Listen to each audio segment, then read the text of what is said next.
Retornamos. Então, doutor Luiz, nas desapropriações por utilidade pública, quais são as etapas dos serviços periciais? Laudo prévio e laudo definitivo. Muito bem.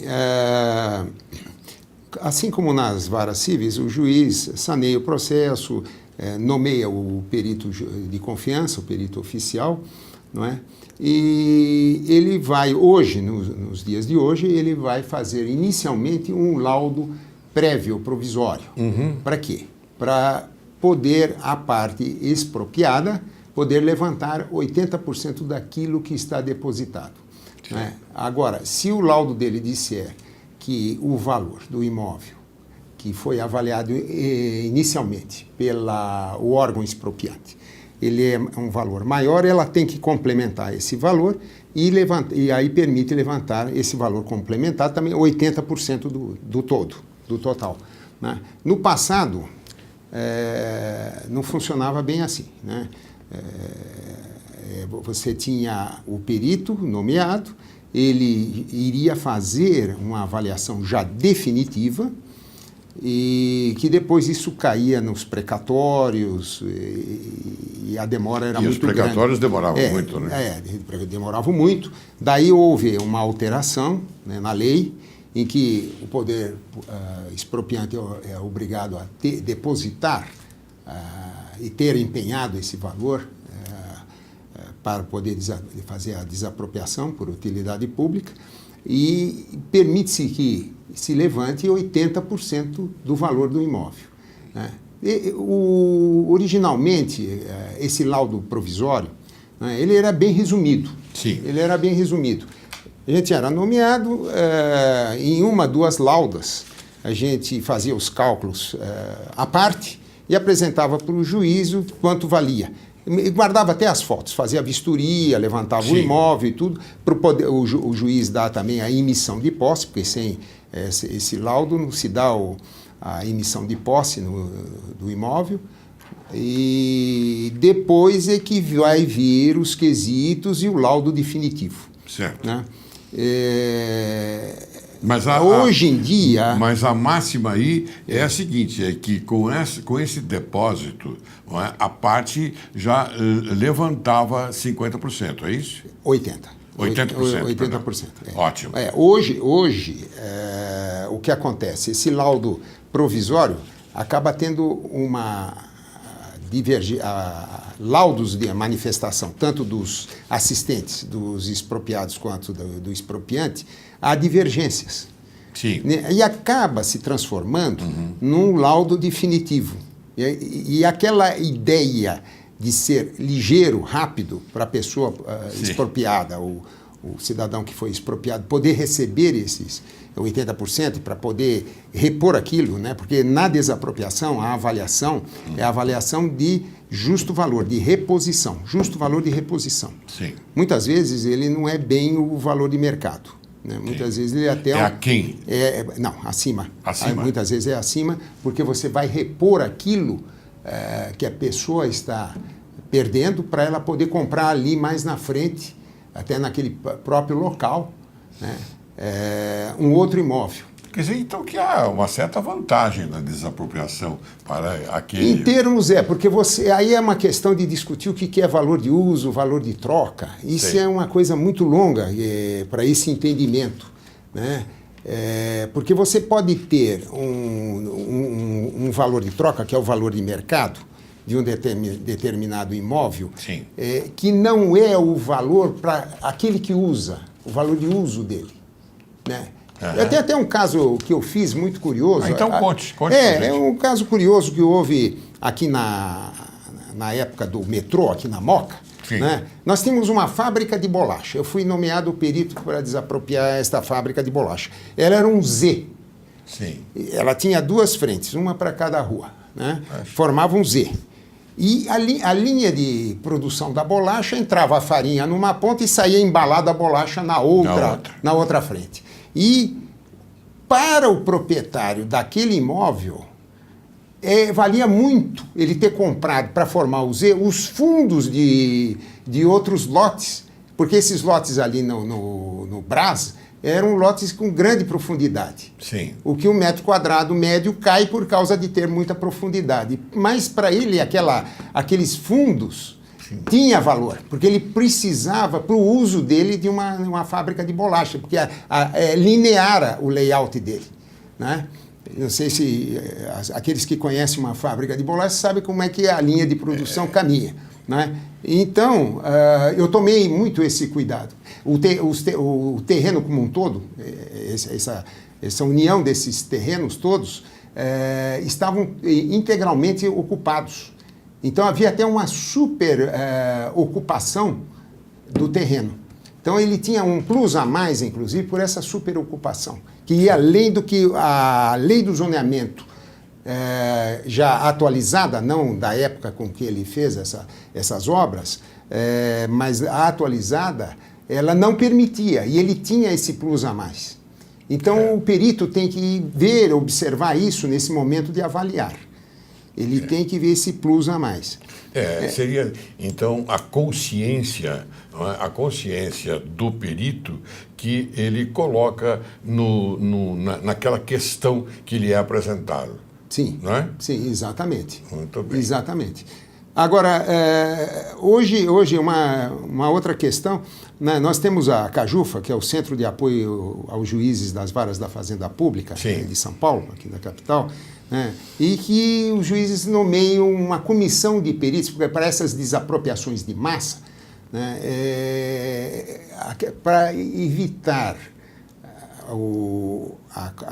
grandes controvérsias, grandes divergências de valores, deve-se formar comissões de valores, né? Quando surgiu aqui em São Paulo as primeiras desapropriações de massa, que foi aqui a Rubem Berta, historicamente, da Rubem Berta eu não participei, mas eu já peguei o Mendes Caldeira, eu peguei o Martinelli, né? Mas você peguei várias desapropriações de fundo de vale, as avenidas de fundo de vale, né? Foi as canalizações de córregos, né? Então, essas desapropriações que são lineares e que abrangem grande massa de imóveis, a necessidade das comissões de valores, para se evitar exatamente grandes divergências de valores. Você que é um notável engenheiro, eu vou lhe fazer uma pergunta, porque está aqui em São Paulo, está ocorrendo agora uma dúvida no tal do minhocão. Sabe o minhocão? Sim. Os parlamentares reunidos não sabem se querem destruir, ou seja, colocar abaixo aquele monumento, não é, que facilita muito o trânsito de São Paulo, ou se eles querem fazer uma área de lazer. O que você pensa disso? Veja, eu acompanho desde que se construiu o Minhocão, né, o elevado Costa e Silva, ele sempre foi polêmico.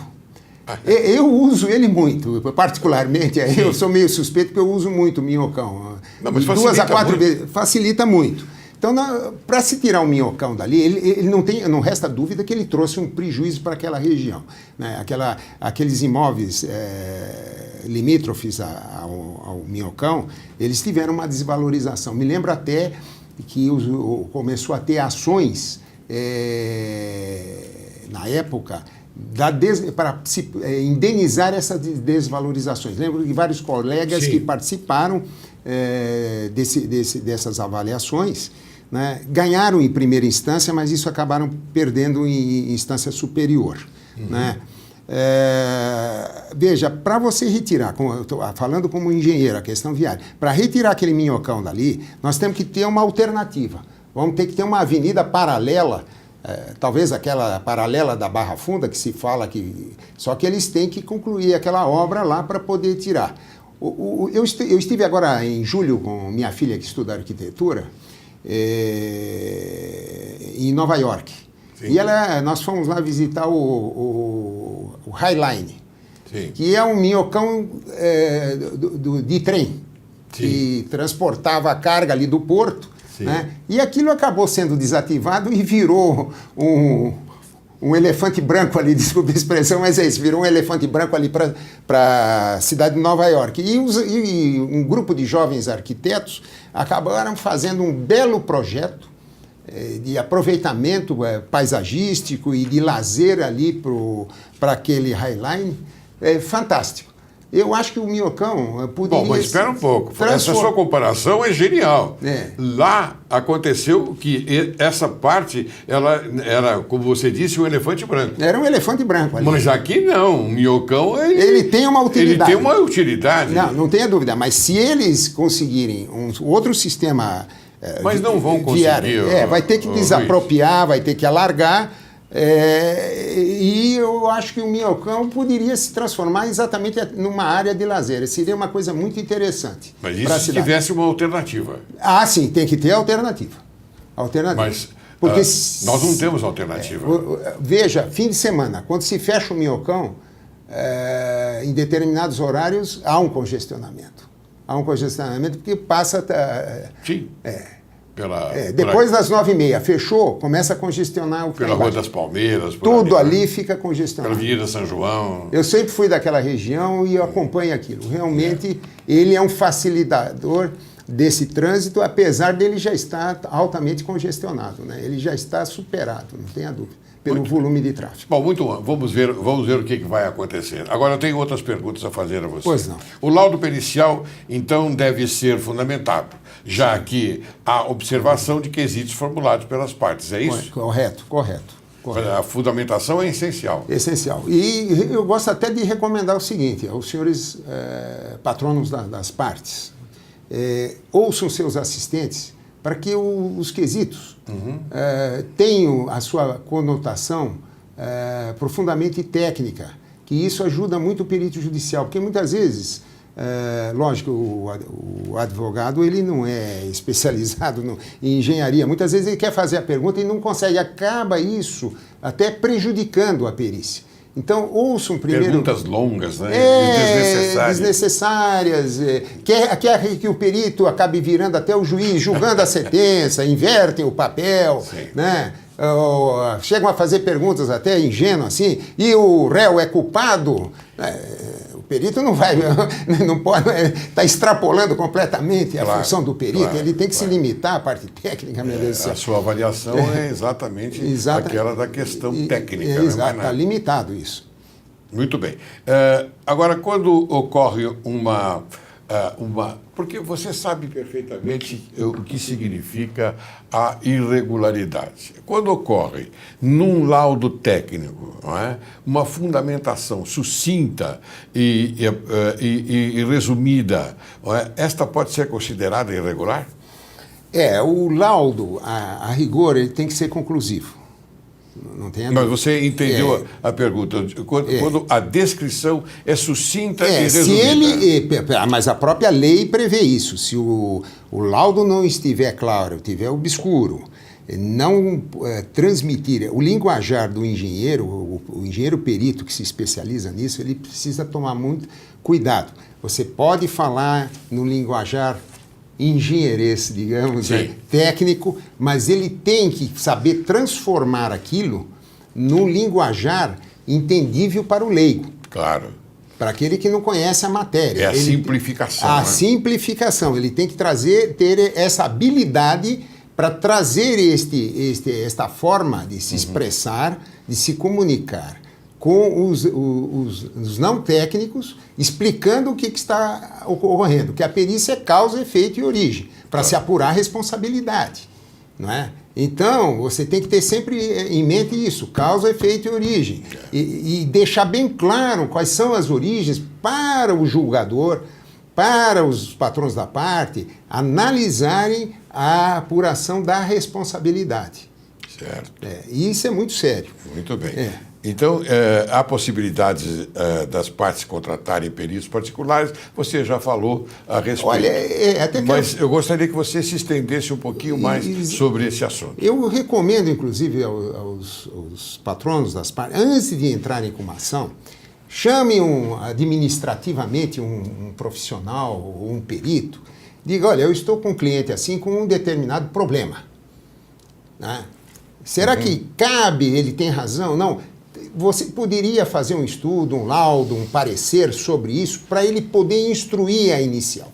Eu acho que toda a ação toda a ação que vai envolver engenharia, problemas construtivos, ou mesmo até avaliações renovatórias, deve ter um laudo de instrução para a parte saber onde ele vai caminhar. Então você sugere que antes de ingressar com uma ação no judiciário, há necessidade de consultar um técnico para formalizar a peça inicial. Exatamente. Eu tenho Olha, senhores advogados, os senhores que estão assistindo, a ideia é boa. A ideia é boa. Por quê? Porque feito isso, nós vamos então ajudar o Poder Judiciário, não é? No tocante até à morosidade. Exatamente. Não é? Exatamente. Eu tenho muitos advogados que são clientes meus, eles agem dessa forma. Eles me chamam inicialmente, engenheiro Prost, está acontecendo isso com ele. Me manda tudo aqui. Aí me mandam as peças técnicas, vou lá, faço a vistoria, faço um laudo e um parecer para poder de instrução de uma inicial. Isso facilita se cabe a ou não mover essa ação. Isso facilita a jurisdição. Exato. Porque o técnico, você é técnico. Exato. Você sabe por onde caminhar, não é? E às vezes fica difícil a jurisdição entender o que a parte quer. Exatamente. Exatamente. Muito bem, isso é muito bom, viu? Eu tenho mais umas perguntas a você, eu vou me apressar um pouquinho, porque eu já estou chegando no ponto que eu não gosto de finalizar o programa, porque essas informações são preciosíssimas para o telespectador. Geralmente a jurisdição competente absorve os fundamentos da perícia? Geralmente Eles absorvem os fundamentos da perícia? Porque o juiz pode afastar a conclusão da perícia e decidir de outra maneira. Sim, isso Nós já falamos, mas eu gostaria que ficasse claro isso. Isso não tem a dúvida. Não, ele é do juiz. Isso aí o juiz não pode. Ele não está restrito a uma decisão em função da perícia. Ele pode ter a convicção para dar a sua decisão fora do que... Ele pode pegar o laudo do perito oficial dele e acatar de um assistente. Muito bem. Na manifestação de um assistente, ou parte de um assistente e do oficial, ou ir pelo oficial, ou não ir por nenhum dos três. E se houver, só uma coisa, se houver muita dúvida, o laudo inconclusivo, um laudo mal feito, obscuro, o juiz tem o direito de pedir, as partes e o juiz, todos têm o direito de pedir uma segunda perícia. Segundo perito, que não anula a primeira perícia, tenhamos a segunda perícia que pode ou não corroborar a primeira perícia. Certo. E ele tem duas peças técnicas na mão para poder fazer o seu julgamento final. Muito bem. Isso a lei garante. Muito bem. As ações civis públicas ambientais têm tido alguma remuneração prévia para custear os serviços periciais?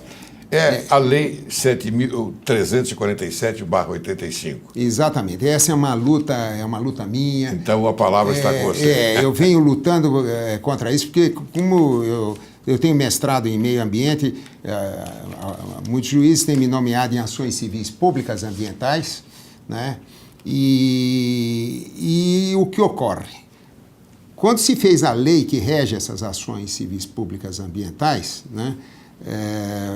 Essa lei é do tempo do presidente Sarney, né? Tinha o determinado artigo 18 que não se falava na questão de poder ou não remunerar, inclusive custear as despesas para a elaboração do Eu tenho aqui a redação do artigo 18 e eu quero descrever esta lei para que o telespectador entenda melhor. O artigo 18 diz: nas ações de que trata esta lei, não haverá adiantamento de custas, emolumentos, honorários periciais e quaisquer outras despesas, nem condenação da associação autora, salvo comprovada má-fé em honorários de advogado, custas e despesas processuais. Exatamente. Essa é a redação do artigo 18. Exatamente. Isso foi tirado depois do tempo do presidente Collor, quando foi feito o Código do Consumidor. Sim. Isso vem do Código do Consumidor, foi enxertado aí. Certo. Isto acabou emperrando as perícias ambientais.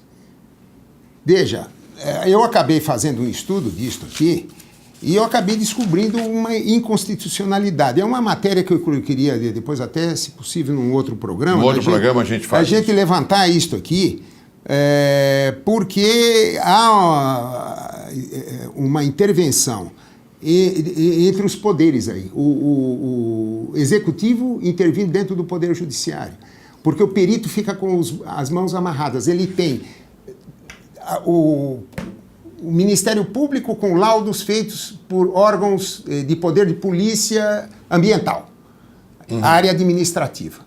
O acusado, o réu, tem laudos feitos por outros laboratórios. Sim.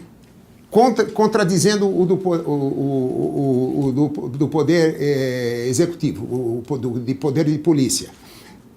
O perito judicial é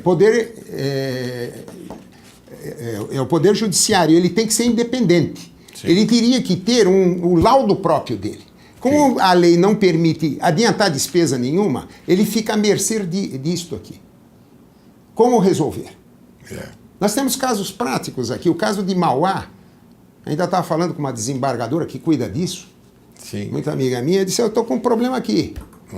Não se arruma perito para resolver o caso de Mauá. Não sei como é que está hoje. Isso há uns tempos atrás, estava conversando com ela, estava parada essa ação.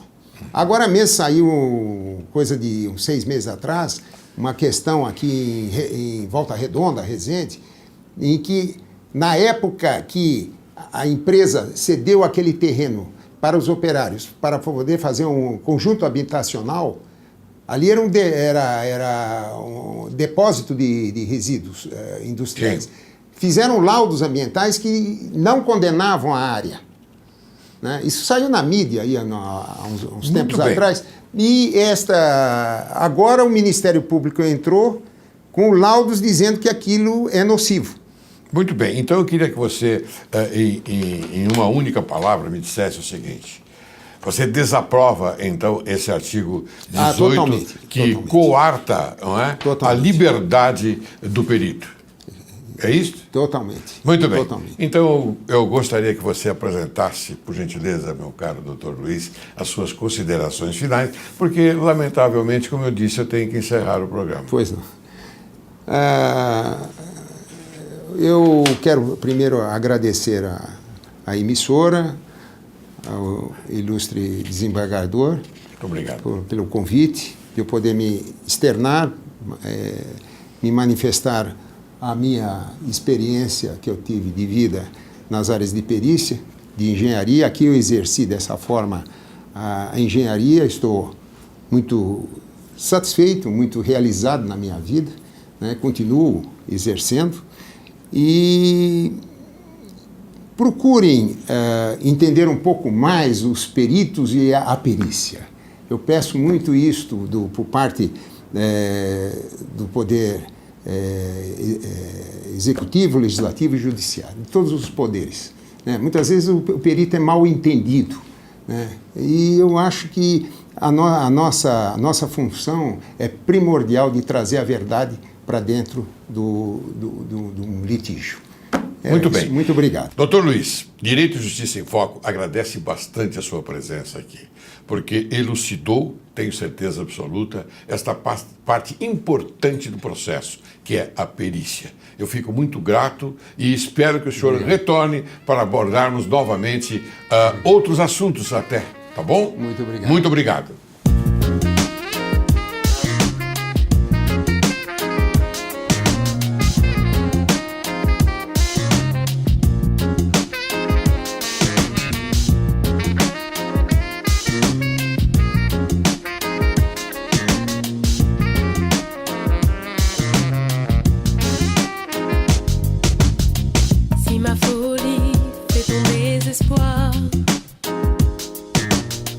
Ne m'en veux pas, je n'ai pas voulu.